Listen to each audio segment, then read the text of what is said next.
Hi అండి. నేను మీ యానీని. ఇంకా షైనీని తీసుకురావడానికి అవ్వలేదు. ఒక 1 వీక్ హెచ్‌వైడీలోనే ఉంచాల్సొచ్చింది. ఉంచినప్పుడు ఆయన ఏమన్నాడంటే, డేకి 200 ఇవ్వాలి. నేను ఫుడ్ అవన్నీ చూసుకుంటానన్నాడు. అలాగే ఓకే అని చెప్పాము. చెప్పిన తర్వాత ఇంటికి తీసుకెళ్ళి పప్పీని మార్చేశాడు.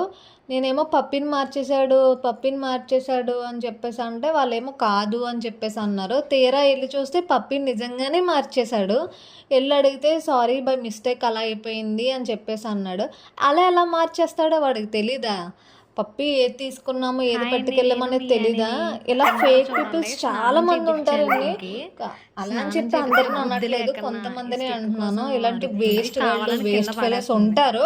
కిందకి ఆడికి దూకుతుంది కొంచెం కూడా బండి. బాధ్యత లేదు. ఆడు పెట్‌ని మా దగ్గరికి పంపేటప్పుడు మెడిసిన్స్, ఫుడ్ పంపాడు. ఎలా వాడాలి అని అడిగితే, మీకు తెలుసన్నారు కదా! మీరు పెట్టుకోండి.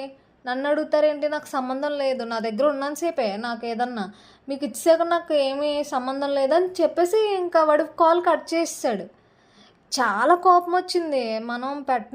మనం ఎంత ప్రేమగా తీసుకుంటామో అవతలోడు కూడా అంతే ప్రేమగా మనకు చెప్పాలి. వాళ్ళు చెప్పరు. వాళ్ళకి మనీ మైండ్ సెట్‌తోనే ఉంటారు. చాలామంది అలానే ఉంటారు. Like, share, subscribe.